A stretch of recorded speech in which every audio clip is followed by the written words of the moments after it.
Hardcore. What about you? Nir? How's it been over in Israel? Pretty nice, pretty nice. Nothing really. Yeah, we got also like summertime beginning now, and Israeli summer is known to be really, I don't know, a disaster. Okay, for all kind of like people that living inside this oven in the summer. Mm-mm. Yeah, but in general, yeah, we okay over here. Yeah, and I'm here Good. to. I know it's great to be on this show again. I know. I feel like Great to have you, man.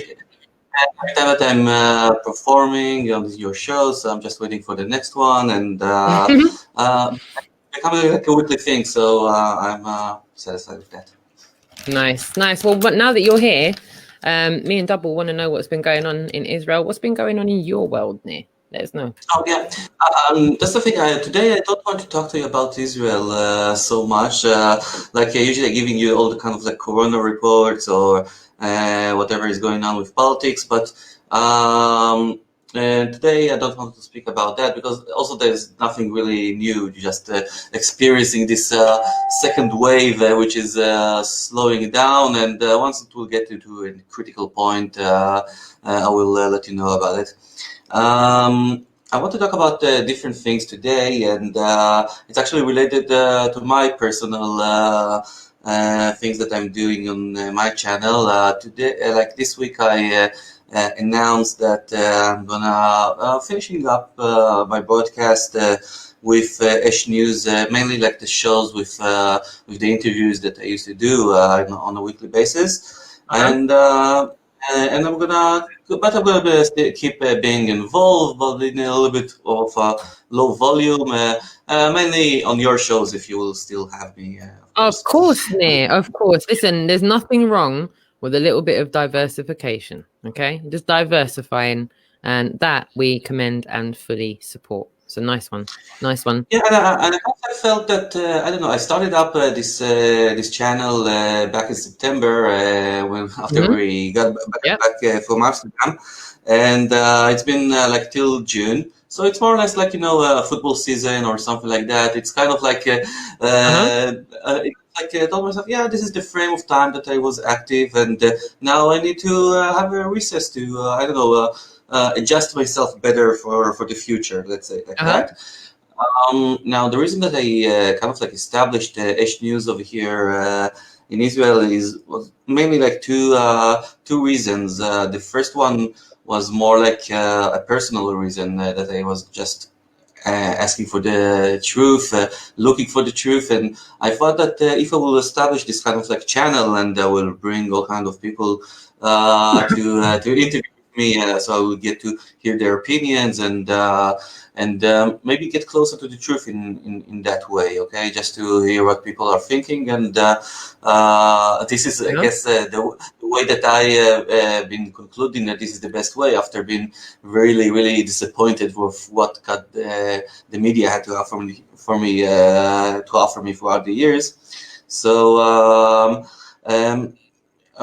on my quest for truth, I think that I got lots of like answers, lots of like good people over here, and it was a big ride. It was just plain fun all together. And one of the reasons, the other reason that I did these shows was, of course, to promote Israel within the truthers community, okay, and to establish all kinds of connections from our tiny country to the world, because I really think that we got something special over here related to the truth. And Great. with that aspect, I think that I don't know if I succeeded, but I got in this opportunity to thank the person that helped me the most to achieve these connections, and this is you, dear Roxanne. Throughout the last year, you did Oh, amazing and tremendous things for me with getting connections and getting me to the right spot on stage, and I have. I have you to thank. I don't know how much, but plenty more than I can contain in words, I think. oh, Uh, thank so, you, man. so in that aspect, I think that I've succeeded, with getting the connections, and I brought lots of like major figures over here to the channel, and I think that to the Israeli truthers, it was with some meaning. Okay, at least for me, I saw that that it has lots of meanings, that we need to be connected to the entire world, to the international truthers community, and I saw with that a lot of meaning, and I think that I did that with some aspect. Now, about the I want to get back to the truth, to the truth part of it. Okay, that I was looking for, and I kind of like already at the beginning, I kind of like figured the following conclusion, but nowadays it keeps running in my head. Okay, that the actual thing that we got over here is not, a discussion about the world's shape, and it's not a discussion about I don't know, people who think there is a coronavirus, or the sheeple, or like the truthers, or whatever. Okay, I think that the main after I kind of like try to narrow it down into the basic of all things, I think it's just a question of the people who have the answers, who provide the answers all the time, and the people who provide the questions all the time. And I, for like, I know, kind of like a traditional way, try to stand by the people who ask the questions, because I figured out that the minute that I declare for myself that I don't know nothing, okay, and I or something in certain topic, so I'm like summoning for myself this knowledge throughout people. People are coming to me and kind of like complete this knowledge to me. So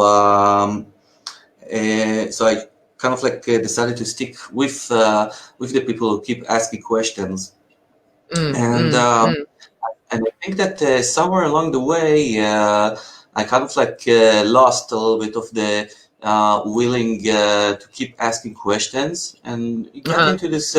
And it got into this point that I told myself, to a certain point, that I told myself, "Oh, come on, there, you need to wake up." The minute that you kind of like telling people that you know all kinds of like answers, this is your weak point. Okay, this is not your strong point. The minute you keep getting back to asking questions, this is where you get back on the horse and get and try to get closer to the truth. Now, on that point, it kind of like we had the I think we had a show about a month ago or something like that with you and Rich, and I remember like after the show, you and Richard kind of like did some kind of like intervention to me, something like that. It was kind of like fun and nice. Yeah, I think you actually dimmed the light in the room that it will look, scarier or something like that. But the intervention was actually not a harsh one, okay? And I don't want to say exactly what went down over there, but you kind of like told me in some kind of like words to keep on asking the questions and keep on like I know kind of like I know stipulate or we think showed about you another road. We showed you another road. Think about all kinds of the answers that I found, and to think about it in another way, and keep asking the questions. And you did it in a very nice way, because usually the way that I know that you did it in a nice way is that usually when people are telling me, "Oh, you shouldn't do something," or "You should do something like really quick because I want that to be like that." Yeah, it's like more of a demand. People more demand. When people demand something from me, I usually object immediately. Okay, I usually turn on my the other side of me that usually feels. I agree. I think Rich does as well. I know that well. We can relate. We can relate. Yeah, and you did it in a different way. You did it like told me this is what we think. Think about it. See what comes into your mind. And this is actually what I did. Once someone is saying to me, "Yeah, think about something and take it and see what you got out of it." So I do that, and the thing that came out of that is kind of like I don't know. I can call it like I'm hoping it's not too much of like a Bobardi name. It's like a second awakening in some aspect. Okay, it's like after being awakened for the first time, you get something another shake up or whatever. And maybe this is like what you guys like intending with calling your show the Really Woke Show. Maybe the Really is like the second awakening or something like that. Yeah, I love that. I love the way you put that. Oh, and I want to give you also like a Hebrew lesson for 2 minutes. There's like two concepts which are one is very common in Hebrew, which is mu'ar. Mu'ar with the word aleph is someone who's like enlightened. Okay, is someone who's like getting in answers from all kinds of like a source or whatever, and he's now got all the answers, and he can go and teach everyone. Okay, and those people are usually being referred as people with getting back to religion, and they find they're getting back to their old answers, or people who get into hardcore new age, and they're considered now a guru or something like that. And those kind of people are the people that I don't really trust. Okay, those people are mu'al with aleph. The second people that I kind of like invented this word, but it goes very well with the intentions of it in Hebrew, is mu'ar with the letter ayin, which is come from the root of getting up, of litorer, to get up, okay, to awaken. This is this meaning, and I do think that we should stick with the word mu'ar with ayin instead of the word mu'ar, which was the first one that I told with the letter aleph. This is, I think, something that can maybe describe what is the truthers, or what is the awakened ones in Hebrew. And this is kind of like the thoughts that I had in my head. It's like the difference between the people who got the answers and the people who got the questions. And I do like hope that with us, we will never stop asking the questions, because this is exactly my, maybe intentions for the next season of ESH News.